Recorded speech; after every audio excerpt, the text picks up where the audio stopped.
Assalamualaikum warahmatullahi wabarakatuh. Alhamdulillah, alhamdulillahi rabbil alamin. Assalatu wassalamu ala rasulillah wa ala alihi wa sahbihi wa mawalah.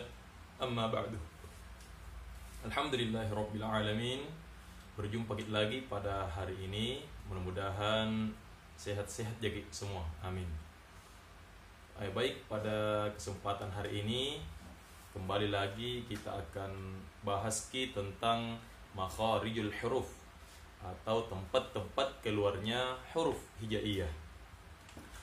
Jadi pada hari ini yang akan kita bahas itu sudah pindah ke al-lisan.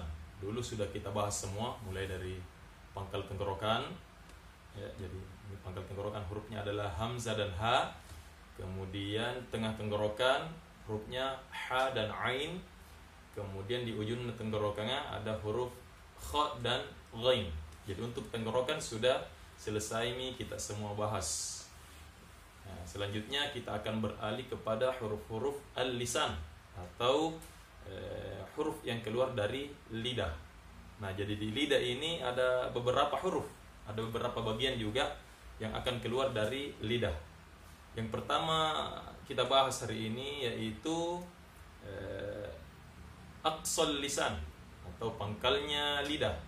Ada juga yang mengelompokkan istilah kata lahawiyah, ya, lahawiyah yang mengelompokkan. Jadi untuk pangkal lidah ini ada dua huruf, yaitu huruf qaf dan huruf kaf, ya, qaf dan kaf. Jadi walaupun sama-sama ini di pangkal lidah huruf qaf dan kaf, tapi dia tidak sama persis. Istilah kata dia berdekatan nih, ya, berdekatan nih hurufnya, tidak sama persis ki. Jadi ini qaf dan kaf sudah lama berdekatan, sudah lama dekat, tapi tidak bisa bersama, ya. Sudah lama dekat tidak bisa bersama. Ya, baik, kita langsung bahas huruf qaf dan kaf ini. Sebelumnya kita tampilkan dulu gambarnya untuk huruf qaf dan kaf. Jadi gambarnya seperti ini. Kita bisa perhatikan di situ bagaimana huruf qaf, nah, di mana letaknya pangkal lidah. Kemudian huruf kaf juga. Nah, sudah ada tandanya di situ. Atau ada yang lebih mengerti dengan gambar. Ada juga yang susah ngerti kalau cuma lihat gambar. Nah, kita langsung saja jelaskan huruf qaf dan kaf ini satu per satu. Jadi yang pertama adalah huruf qaf. Nah, qaf ini seperti dijelaskan tadi bahwasanya dia di pangkal lidah, ya, bertemu dengan langit-langit bagian dalam.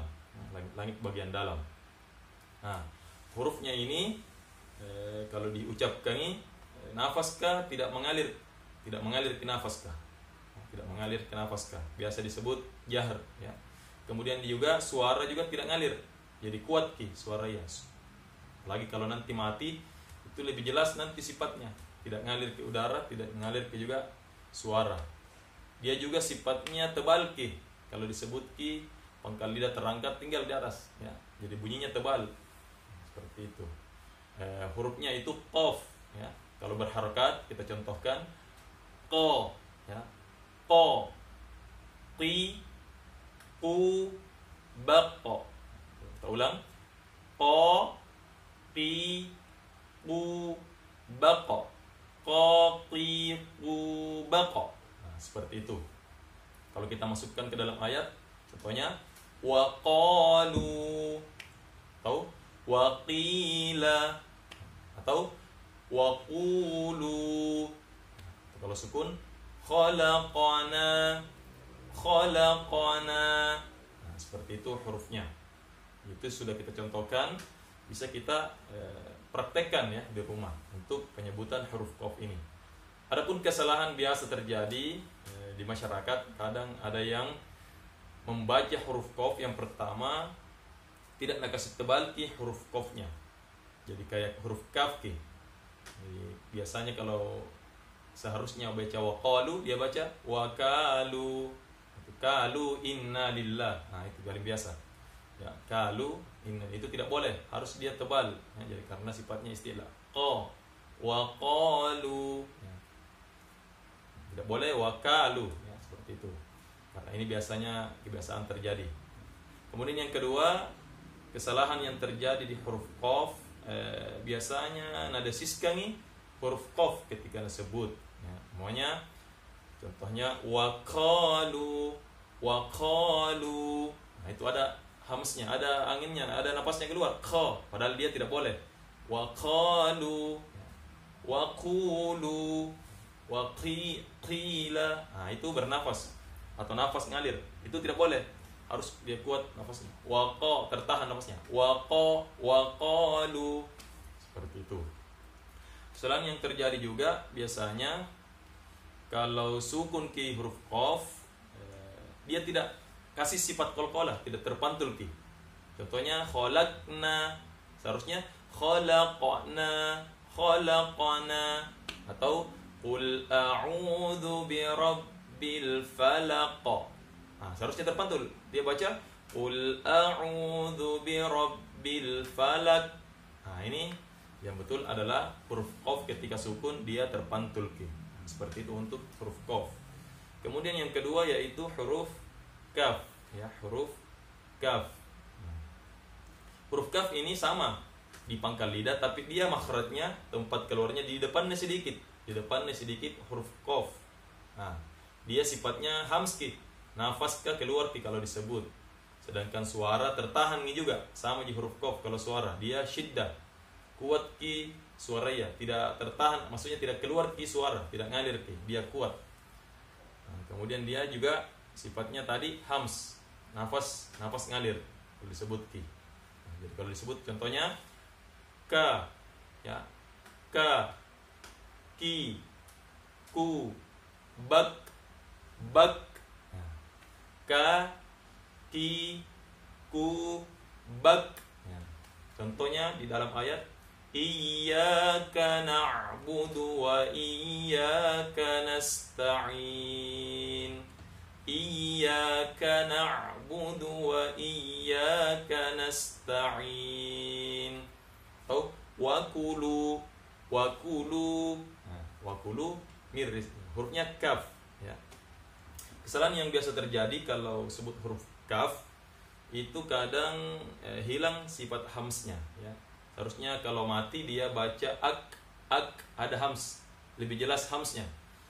Atau kalau disebut ka, jadi kalau sukun ki lebih jelas hamsnya, dia biasa tidak hamskan, tidak ada desisnya, sehingga bunyinya ak, yaktubun.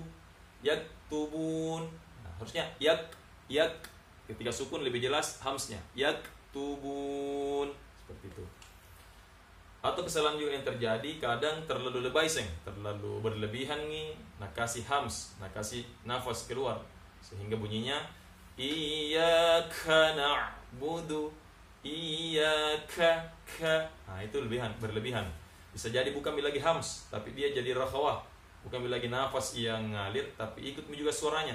Padahal huruf kaf tidak boleh suara ngalir, nafas aja, ya. Ka, terlalu lebay.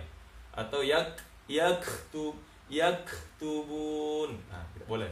Dia hams, jadi kuat dulu suara karena syiddah sifatnya ini kaf. Jadi harus kuat dulu.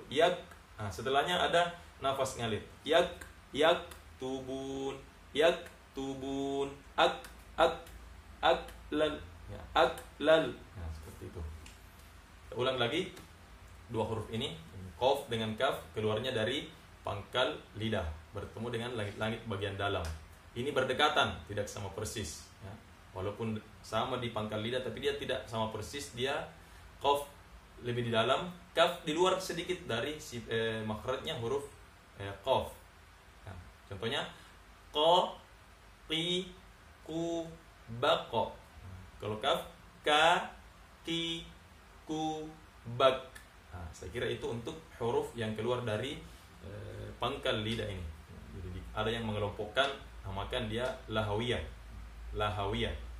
pangkal lidah. Nanti bertemu dengan pangkal langit-langit atau langit-langit bagian dalam, ya. Sekira cukup untuk pertemuan hari ini, mudah-mudahan berkah dan bermanfaat. Kita tutup dengan membaca doa kafarat majelis. Subhanakallahumma wa bihamdika asyhadu an la ilaha illa anta astaghfiruka wa atubu ilaik. Assalamualaikum warahmatullahi wabarakatuh.